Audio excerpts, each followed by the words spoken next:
Hey guys, welcome back. First off, Happy New Year. Sorry I didn't post a video yesterday. Normally post on Thursdays, but life happened and yeah. So I am posting a day late. And I apologize, but here we are. So, just to try and different out new formats for the video. So, gonna start out with the whole like, share, comment, subscribe spiel and all that. Just go ahead and do all that. I am wearing the Ariat Patriots today. Great pair of boots. And today we are looking at the Opinel number 6. So just a couple of specs on this. It is 6.5 inches long, or 16.5 centimeters. Has a blade length of 2.9 inches, or exactly 7 centimeters. Handle length of 3.7 inches, or 9.3 centimeters. Blade thickness of 1/16, or 1.59 millimeters, roughly. It has a convex grind, plain edge, and it weighs 1 ounce, beechwood handles, and high carbon steel. It does not say what kind, it's just a generic high carbon. Alright, and it is made in France. So now that we have the specs, let's do a couple size comparisons. So we have, as usual, to my channel, the Pilot G2 Mini. Great little pen. Alright, then we have your average Zippo lighter.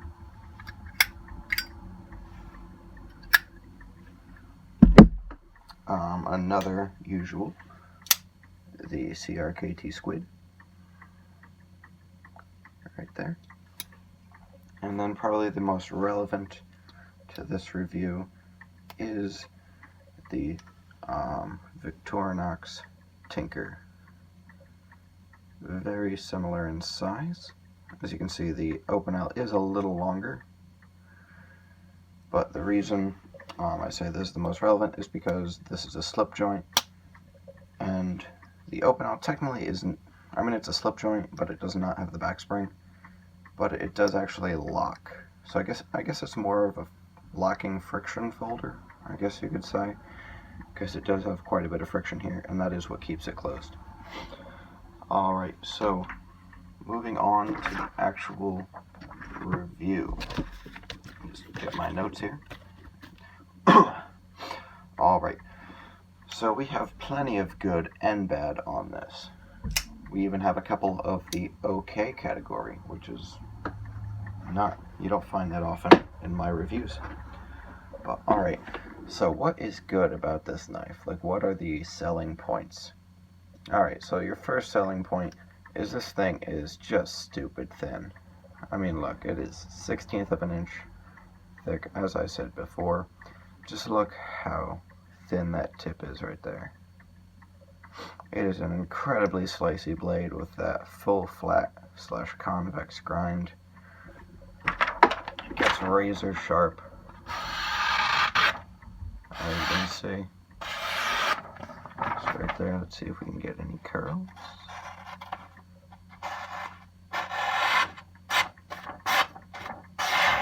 I can't get curls at the moment, but moving on. Yeah, it is just incredibly thin, stabby, slicey, all the good stuff. Alright, next, this just looks nice. It has a classy, kind of like old-timey, like this is something that, like, I don't know, I don't want to say early America, but you know, like, maybe like 1700s, somewhere around there in America, and also in Europe, because this is made in France. But it's just kind of a classy clip point style. Looks good in almost anything you're wearing. This could be a gentleman's knife. This could be your work knife. It can be really anything you need it to be. as long as like you're not chopping down trees and stuff. It's a limit on what it can do. But yeah, it has great aesthetics. Just a quick note, this little sharpening choil, that did not come with this. I added that myself. The edge normally comes all the way down, but as you can see right there, the collar is right at the end of that blade, so you couldn't really sharpen that bottom part very easily. So I just added this tiny little sharpening notch, or a Spanish notch, as they call it. And yeah, makes it a lot easier to sharpen. As you can see, this is the carbon steel because it has this gorgeous patina on it. You can see it'll say carbon right there, Opinel. But yeah, just especially if you get the carbon, it just gives it a great, like I said, like old-timey kind of traditional look to it.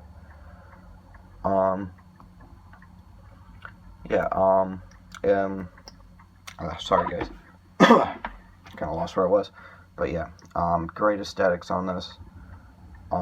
Next up this is legal almost anywhere in the world, except where locking blades, are illegal. It's a stupid law. I don't think there should be any laws restricting knives, or any weapons for that matter. But hey, that's just my opinion. I'm not going to say it's the right opinion, it's just what I believe. So yeah, the lock is pretty cool. It is a twist lock or collar lock, so when it's closed, you can just slide it over into that notch. It'll keep it from opening up in your pocket. Not that it would, because it's a friction folder, so it's got a pretty stiff. Then you just pull it out, and you just slide it over again into this little taper, and that locks it up solid. Like there's no play whatsoever either way. But yeah, the lockup is solid. And next up on the good, this is incredibly light. As I said before, it is 1 ounce exactly. So it is really light. I mean, like, it's almost the same weight as this pen, maybe a little heavier. But, let's see if there's anything here in weight I can compare it to. It's very similar to this flashlight. Very similar. This is the Coast G20. Great flashlight if you're in the market for a thin pocket flashlight. But yeah, anyway, back to this. So yes, that is it for the good. It is thin, super slicey, aesthetically pleasing. Lockup is solid and really cool. You don't see these much on any other knife companies. It's legal basically everywhere, and it is extraordinarily light. Alright, now on to the okay category. This is stuff that, it's not good, it's not bad, it's just there. Ergos, it's not the most comfortable knife in the world. It could just be because this is a smaller knife, and as I said before, I have extra large hands when it comes to glove size. So yeah, I mean, it is only 3.7 inches, so there's not much for me to grab onto. But with these swells and that little curve right there, like, I can grab it, but if I had to really bear down on it, again, not that you would with this, but if I had to, like, it's not the most comfortable. But I'm assuming for someone with smaller hands, it would be more comfortable. But in more of like the saber grip, it's not digging in anywhere. But I don't normally like these really spindly handles. It's very round. Except for down here, it does taper. But yeah, the ergos are okay. Other than that, it's really just fit and finish. I mean, granted, I did not mention this earlier, but this is a $13 knife, which is an incredible value for what you're getting. But the fit and finish is not stellar, like right down there. I don't know if you can see that, but like these corners are just a little rough, stuff like that. You can see in there, it's just kind of grimy. Now granted, this isn't new. I have had this for almost 2 years, so keep that in mind. But yeah, fit and finish is not perfect, but it is really good for the price that you're getting. Another good thing I forgot to mention is this has a 90-degree spine, so if you wanted to do bushcraft stuff, you can strike a flint rod. That's just what I call them, because I have a hard time pronouncing the other one. But yeah, you can just strike that easily. You can see it does take off fingernail, and if you guys don't know, that's how you test for a 90-degree spine. If it'll scrape off a little bit of your fingernail, then you have a very 90-degree sharp spine. Alright, so yeah, that is the okay, ergos, and fit and finish.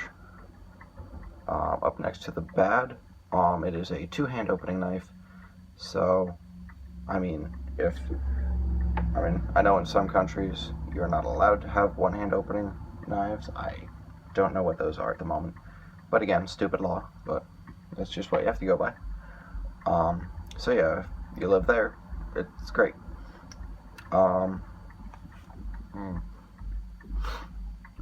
Yeah, two-hand opening. The nail nick you don't really need that there. There's enough to pinch and grab. But yeah, it is a wood handle, so it does swell.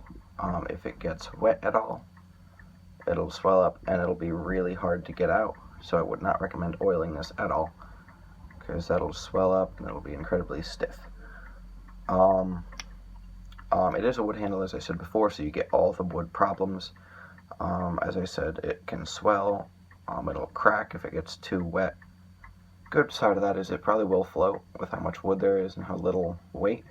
It would probably float if you dropped this, if this is your fishing knife, because they do have a stainless steel version. I don't know if I mentioned that, but yeah, they have a stainless steel version.